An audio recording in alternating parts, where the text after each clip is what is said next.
बाप के दो बेटे, लेकिन किस्मत जुदा जुदा है। एक ही बाप के दो बेटे,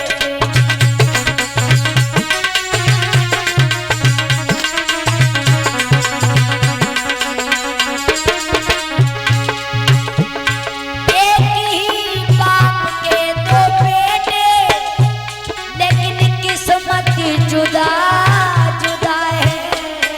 क्या एक पालने मिलेगा, एक धूल में पड़ा है, एक पालने मिलेगा।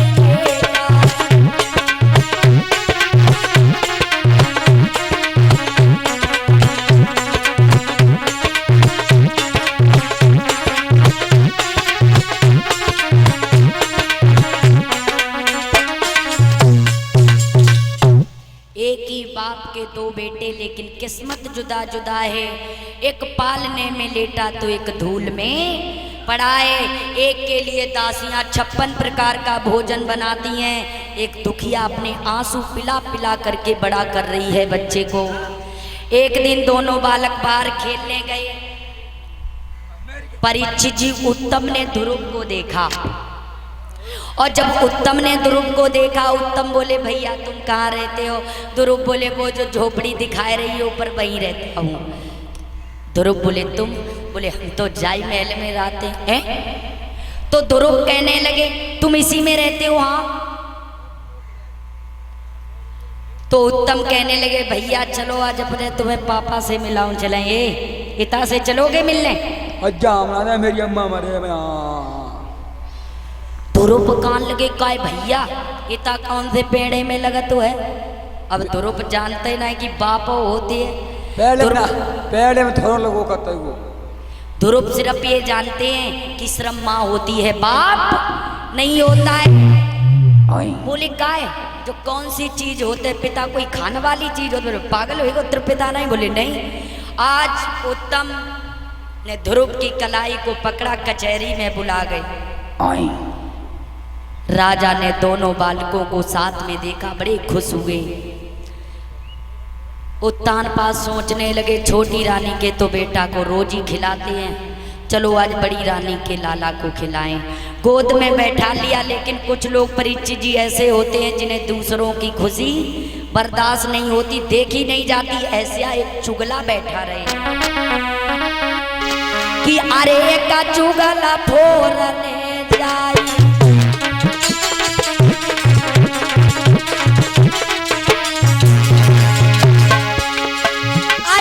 चुगल फोड़ने जाई और रानी से चुगली खाई।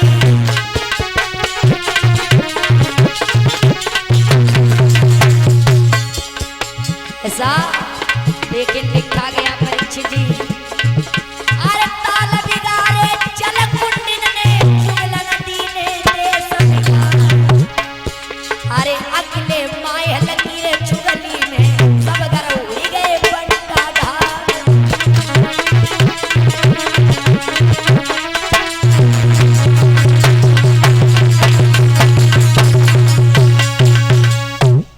आज एक चुगल बैठा हुआ था रानी के पास में, बोला ओए तुम यहाँ बड़ी आराम से बैठी हो, लेकिन कचहरी में का हो है कुछ मालूम है? कचहरी में का हो? तुम्हें जब सुनोगी पैरों तले जमीन खिसक जाएगी। क्या खिसक गई जमीन? कहो यो से कहूँ आपत हुई। जो महाराज है ना, हाँ हमारे पति जी महाराज। अरे भाई तुम्हारे पति देव, अच्छा वो तुम्हें नहीं पता है? तुम्हारी सौत का बेटा खिला रहे, तुम्हारा बालक जमीन में खड़ा है। हाँ। अरे ना सच बता रही है? बिल्कुल सही बात। हाँ। आप आइए मिठाई के पकड़े बूढ़ फेंक जाए भाई। और तोड़ करके सुरजी गई कचहरी में और हाथ पकड़ा जमीन पे पटक दिया। ये नीच, अरे दुष्ट, तूने जरा सा भी पूरब में भजन किया होता, उत्तम के बदले ही तूने ही मेरी कोख से जन्म लिया होता, तब इस गोदी के लायक होता। तू एक नीच का लड़का है, तू हरामिन का लड़का है। ऐसे गालियां दी, लेकिन उत्तानपाद चुप बैठे रहे। ध्रुव रोने लगे हैं, अपनी मैया के पास आए, बोले मैया उत्तम के पिता हैं, मेरे पिता कहाँ हैं? मैया बोली तू पागल हो गो है काज, कैसी बातें पूछ रहे हो है? ध्रुव बोले मैया बताएगी तू नहीं। सुनीति कहने लगी बेटा क्या पूछ रहे हो तुम? बोले मैया मैं पूछ रहा हूँ जो बताओ। लेकिन सुनीति कहने लगी मेरे बेटा तुझे किसने मारा है? तो रो कर के बोले हैं ध्रुव सुनो मैया कि रोई रोई काटी ध्रुव महाराज, और मैया मेरी मोई मौसी ने मारो।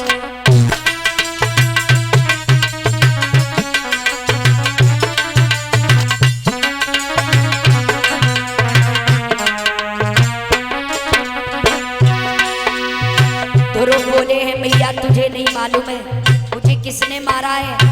समझाने लगे हैं सुन मेरी भैया मुझे किसने मारा है। रो कर के बोले हैं ध्रुव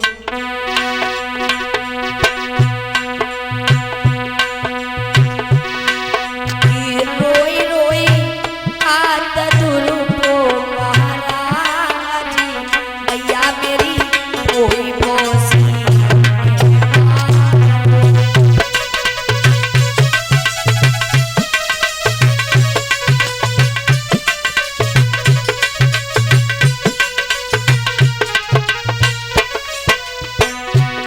भैया मोई मौसी ने मारो, हाँ मोई मौसी ने मारो।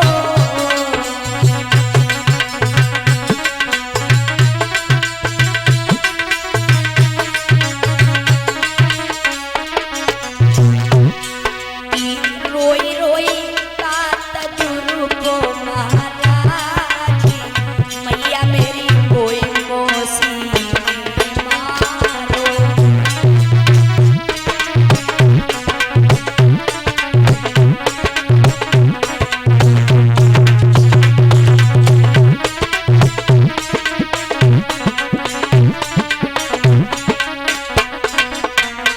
बोले क्यों मारा सुनो, हम उत्तम दो भैया अरे गए थे कचहरी मैया।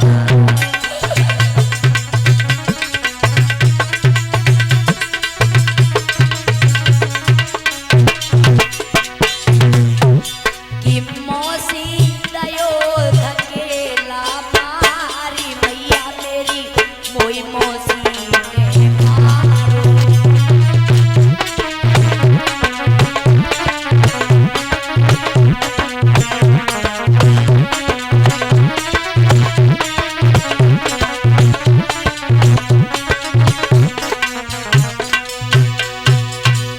उत्तम बोले ध्रुव कहने लगे मैया जब मैं उत्तम के साथ उसके पिता की कचहरी में गया तो उत्तम के पिता ने मुझे गोद में बैठा लिया, लेकिन उत्तम की मैया आई मुझे जमीन पे पटक दिया। उत्तम के पिता हैं लेकिन मेरे पिता कहाँ हैं? बोला मैया। जब ज्यादा पूछा तो सुनीति कहने लगी हर व्यापक सर्वत्र समाना, प्रेम से प्रकट होई मैं जाना।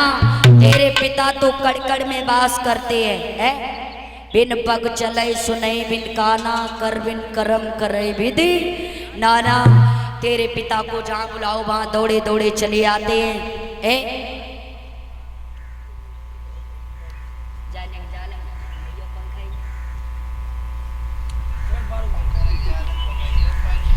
अब तो ध्रुव बोले मैया बस अब हम भी अपने पिता से मिलने जाएंगे।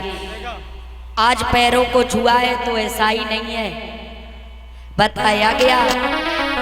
ध्रुव बोले मैया मेरी बात सुनो, जो चिंता मैया रहूं करूं फिर फेरी।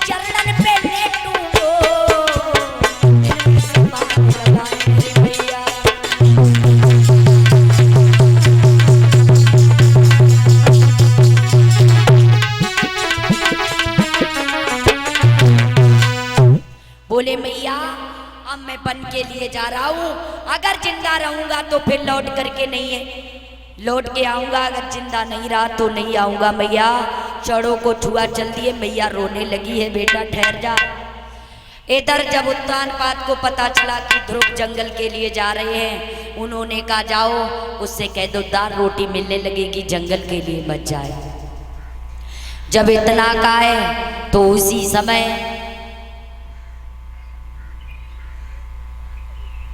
ध्रुव कहने लगे जिन प्रभु की न शेर से दूना। अभी तो सिर्फ मैंने 1 2 3 ही दर पाए भगवान के लिए, तुरंत दाल रोटी मिलने लगी, अब नहीं लौटूंगा, अब तो और भी भरोसा हो गया। उत्तानपाद कहने के जाओ उससे कह दो आधा राजपाट दे देंगे, जंगल के लिए मत जाए। लेकिन एक भी बात नहीं मानी, फिर कहने लगे लौट चलो आधा राजपाट मिलेगा, बोले नहीं लौटेंगे।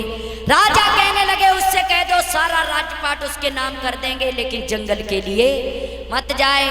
उत्तानपाद ने कहा मुझे कुछ भी नहीं चाहिए। ध्रुव कहने लगे मुझे कुछ भी नहीं चाहिए, चल दिए वहां से। आगे जब जंगल में पहुंचे, जंगल में चले जा रहे, देव ऋषि बाबा नारद सोचने लगे इतना छोटा बालक भगवान की तपस्या करने जा रहा है, चलो परीक्षा ले चल के। रास्ते में बोले ओए, हाँ बोलो। कहाँ जा रहे हो? मैं हाँ, मैं तो अपने पिता को ढूंढने के लिए जा रही है। बोल ले, कहाँ जा रहे हो? अपने पिता को ढूंढने के लिए जा रही है। पिता? हाँ। जब जंगल में शेर गुलबगा भेड़िया रहते हैं, खाए ली लौट जा। अरे बाबा जी चाहे कुछ भी हो जाए। ध्रुव कहने लगे बाबा जी तुम कैसे संत हो, कतली हो या फसली हो या नकली हो? संत कितने प्रकार के होते हैं? कतली, फसली, नकली, असली, 4 प्रकार के होते हैं। कतली महात्मा जानते हो कैसे होता है? अब इनने काऊ को कर दो मर्डर। अब पुलिस पीछे पड़ी, सोचने लगे भगवान कैसे बचे ज़्यादा बच जाए, फिर जिंदगी में कबहू कुछ भी नहीं करेंगे हैं। तो सोचने लगे अब का करें, रखाए लो डाड़ा, जय गुरुदेव के चेला हो गए, आश्रम में परे परे खाए रहे, कोई टेंशन नहीं। ये हो गए कतली महात्मा। असली महात्मा कहते होते परीक्षित जी, जब जेठ बैसाख गेहूँ कटत है कि तो महात्मा जुटते है गाँव में, और कहा देखो भैया हरिद्वार में यज्ञ हो जाए रो है, कम से कम 100 किलो से कम मती दियो।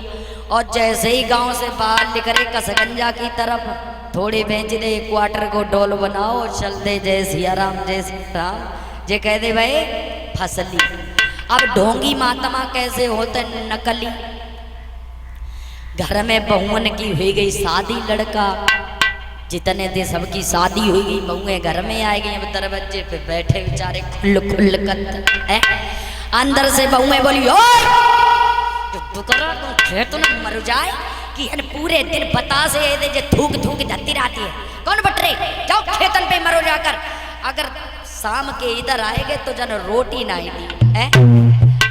तो सोच तब सब दुनिया बेकार है, तो खेत में धल्ली मड़ैया जय राम श्री राम रटने लगे। कैसे हो गए? ढोंगी महात्मा है। और असली महात्मा तो जानते हो, असली महात्मा जो बात कहते वो बात सत्य होती है। लेकिन ध्रुव बोले बाबा जी मेरी एक बात सुनो, तुम कैसे महात्मा हो? क्योंकि सुनो कि इसके जिसको है अपने प्रभु से वो सदा सर कटाते रहेंगे।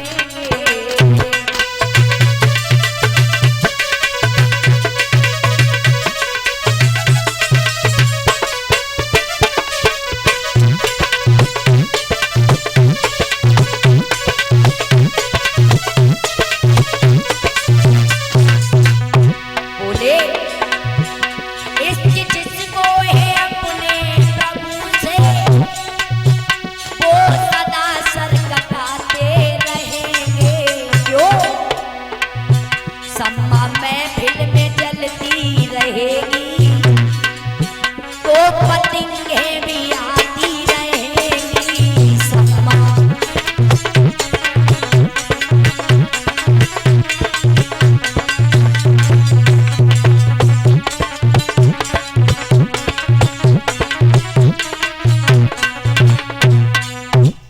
रहे हो, जी को राके साइया मार सके ना कोई, और बाल नबा का कर सके चाहे जगुबैरी कोई।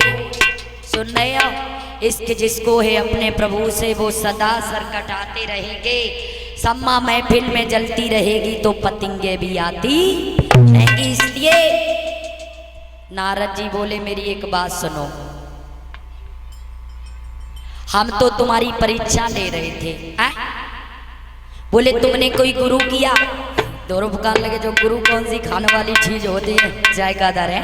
बोले नहीं, तुम्हें नहीं पता है, बिन गुरु भवनिधि तरह ना कोई, चाहे ब्रह्म शंकर सम कोई, बिना गुरु के कल्याण नहीं है।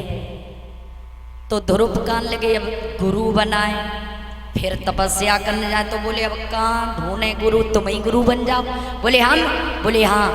बोले सुनो, मैं एक तुम्हें 12 मंत्र दे रहा हूँ, अगर इस मंत्र को उच्चारण करोगे तो तुम्हें भगवान की प्राप्ति होगी। कौन सा? ओम नमो भगवते वासुदेवाय, ओम नमो भगवते वासुदेवाय। अगर तुम इस मंत्र को उच्चारण करोगे तुम्हें जरूर भगवान की प्राप्ति होगी। आज 12 मंत्र को लेकर के ध्रुव तमसा नदी के किनारे बैठ गए और समाधि को लगा लिया। ऐसा ही नहीं है,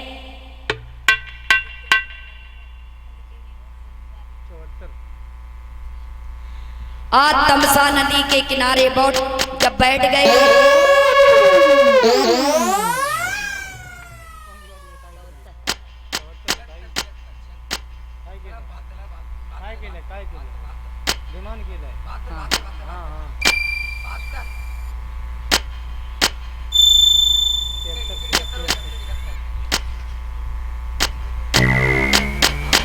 तमसा नदी के किनारे बैठ गए और घनघोर समाधि लगा ली। ऐसा ही नहीं है, इंद्र का इंद्रासन हिलने लगा। इंद्र ने उर्वशी रंभाओं को बुलाया, जाओ चली जाओ, चली जाओ, चली जाओ। देखो कौन तपस्या कर रहा है। आज जावा जाए रे। जब इतना गाए तो उसी समय रंभाएं श्रृंगार बनाने लगी हैं। परीक्षित जी कैसे कि 16 श्रृंगार सजाई के चली,